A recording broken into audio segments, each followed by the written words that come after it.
izinkan saya untuk membagikan aksi nyata terkait dengan diseminasi budaya positif pada kita semua. Bapak Ibu yang saya hormati dan saya kasihi, hari ini kita ada bersama untuk membagi praktek baik terkait dengan diseminasi budaya positif di sekolah.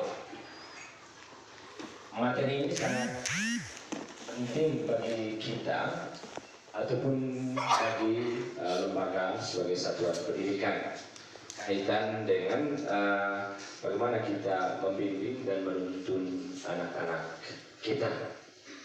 Baik, Bapak Ibu sekalian, kita coba lihat apa itu budaya positif.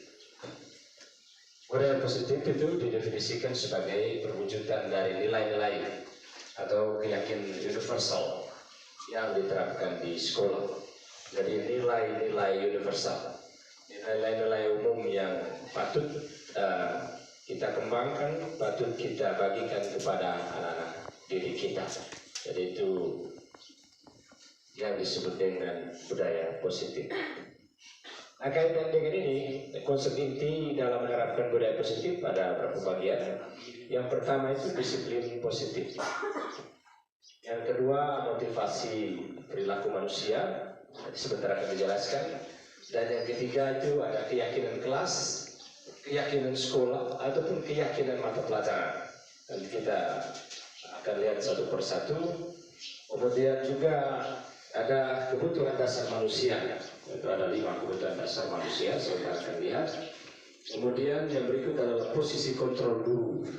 Ada 3 posisi, ada berapa posisi kontrol guru? 4 atau 5 itu. Yang keenam sebentar adalah segitiga restitusi. Nah, kita melihatnya Bapak Ibu sekalian. Coba kita lihat.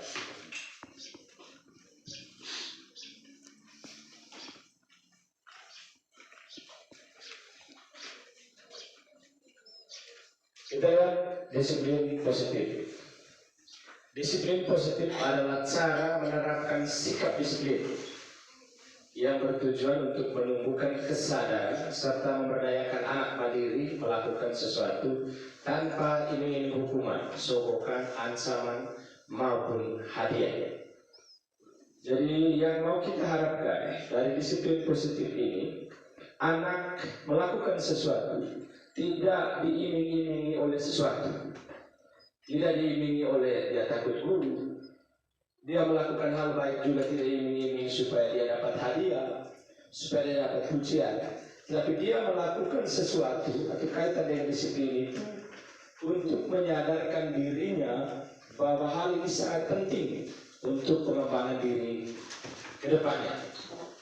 Anak-anak kita lebih banyak melakukan sesuatu atau disiplin positif ini lebih kepada karena ini takut hukuman, kemudian dia buat sesuatu supaya dipuji gurunya, atau supaya dapat sogokan, atau supaya dapat hadiah. Nah, kita berusaha untuk menghindari hal ini, bahwa kita menerapkan disiplin positif kepada anak dengan tujuan supaya dia menyadari diri bahwa hal itu penting untuk pengembangan dirinya. Nah, ini kaitan dengan disiplin positif. Misalnya kita wajibkan anak datang jam 7 atau masuk kelas tepat waktu. Jadi dia datang itu tidak karena ditekan supaya nanti takut mendapatkan hukuman, atau nanti supaya ibuku supaya dia puji terus saya, tidak. Minimal itu bagian dari budayanya. Dia menyadari bahwa itu sangat penting bagi dirinya. Nah, ini kaitan dengan disiplin positif ini.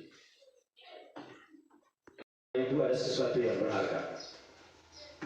Bisa dibuat begini, emas atau apa ya. Kuat. Saya ragu bagaimana pun agak susah mau dibongkar. Bu, kasih saya Bu. Nanti saya cium ibu kalau ibu buka. Pasti tidak kasih juga ya. Bu, nanti saya beli. Agak susah. Agak susah juga. Kita rayu bagaimana agak susah. Siapa yang bisa membuka genggaman ini untuk memperlihatkan sesuatu di dalam? Siapa? Diri sendiri. Nah itu, kesadaran itu yang paling sangat penting. Jadi gangguan-gangguan dari luar itu menjadi bersifat stimulus. Konsep diri itu yang sangat penting bagi kita. Kita yang bisa menentukan saya ini mau baik atau tidak, kita sendiri. Dan begitu juga anak. Minimal kita menuntun dia supaya dirinya yang menentukan nasibnya, bukan ditentukan oleh kita ini. Dia menyadari dirinya bahwa saya membawa begini, sehingga dia sendiri yang membongkar segala hal-hal baiknya dia bongkar. Jadi yang buruk juga dia bongkar, bukan orang lain. Yang lain itu hanya sekedar menstimulus supaya dia bisa membongkar hal-hal ini. Kita atau anak-anak kita melakukan sesuatu karena takut hukuman. Nanti dihukum. Saya tidak datang tepat waktu, saya tidak mengerjakan tugas, nanti ibu marah saya. Nah ini yang mau kita pelan-pelan hindari. Arahkan dia supaya lebih kepada kesadaran dirinya bahwa itu penting bagi diri dan perkembangan hidupnya. Maka dia lakukan sesuatu bukan karena motivasi-motivasi lain. Yang kedua, dia lakukan sesuatu karena itu mendapatkan imbalan, penghargaan dari orang lain. Biasanya ibu atau pak, kalau saya datang cepat, itu dia selalu memuji saya. Dia datang cepat itu karena ingin dipuji. Kita mau mencoba menghindari itu, harus menjadi bagian dari kesadaran. Ini yang penting. Kemudian untuk menjadi orang merdeka, inginkan dan menghargai diri sendiri dengan nilai yang mereka percaya. Ini yang mau kita harapkan, yang ketiga ini. Sehingga dia motivasi perilaku itu bukan karena takut dihukum, bukan karena nanti diberi hadiah, tetapi karena kesadaran diri. Ini yang penting. Nah, kita masuk kepada kebutuhan dasar manusia. Kebutuhan dasar manusia ada 5. Yang pertama itu fisiologis. Kebutuhan fisiknya, makan, minum, itu kita pasti butuh. Maka anak-anak didik kita juga kita harus penuhi juga yang punya kebutuhannya. Ya, kalau jam 1 berarti dia sudah harus makan. Ya, jangan kita paksa ganda dulu dengan bapak. Nah, dia harus penuhi kebutuhan fisiologisnya. Yang berikut adalah kebutuhan rasa aman. Kita semua pasti butuh rasa aman. Juga anak-anak kita. Maka hilangkan ancaman-ancaman, hilangkan intimidasi dengan apa. Jadi kita semua pasti butuh rasa aman. Termasuk bapak ibu guru. Ya. Walaupun datang dengan tidak nyaman karena kepala sekolah ada, atau diintimidasi terus oleh kepala sekolah, tapi kebutuhan dasar kita adalah kebutuhan akan rasa aman. Lalu kebutuhan sosial, anak itu perlu dicintai, perlu disayangi. Jadi kalau kita memahami kebutuhan ini, maka kita pasti akan mencintai dan menyayangi anak-anak kita, karena itu juga bagian dari kebutuhan. Dan kita jangan mengatakan anak itu bonggo apa maunya saya itu terus itu baru dia rasa ini. Nah, memang dia punya kebutuhannya itu. Kita paham bahwa itu bagian dari kebutuhan. Yang berikut adalah kebutuhan mendapatkan penghargaan atau rasa diterima. Saya kira itu kita tidak bisa pungkiri, kita pun pasti kita ingin diterima, kita ingin dihargai. Maka kalau itu bagian dari kebutuhan, kita perlu menghargai mereka juga sesama kita. Kebutuhan yang kelima adalah kebutuhan aktualisasi diri, kesenangan. Dia butuh aktualisasi diri. Ya, kalau dia buat sesuatu untuk bisa menunjukkan dirinya, maka itu bagian dari kebutuhan.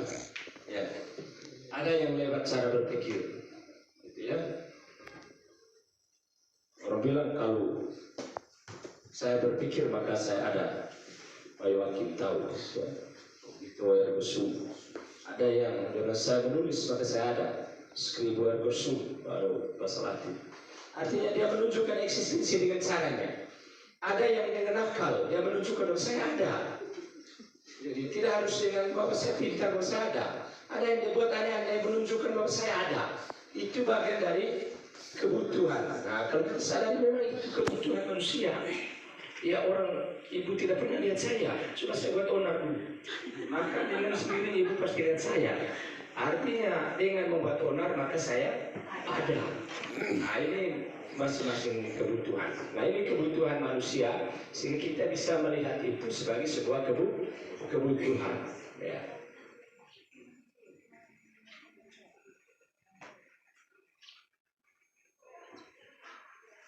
Nah, kita lepas satu. Nah, salah satu yang mau kita ini bagian dari disiplin positif adalah keyakinan kelas. Saya kira di setiap kelas sudah buat keyakinan kelas, ya tidak? Siapa yang buat? Anak-anak. Ya, anak-anak itu sudah biasa. Selain itu kalau sudah kuat nanti keyakinan kelas itu bisa dijadikan keyakinan sekolah. Ada juga yang kita bisa buat keyakinan mata pelajaran. Kalau disepakati bersama, maka di dalam keyakinan itu ada tidak hukuman?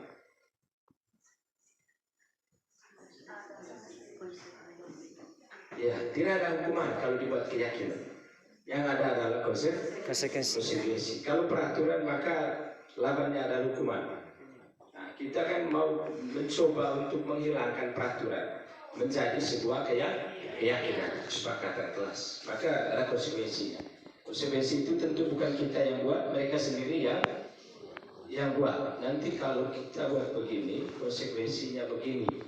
Maka kalau dalam proses penyelesaian masalah, kita nanti menyadarkan mereka, tinggal tanya, bagaimana yang kau punya buat sudah melanggar keyakinan?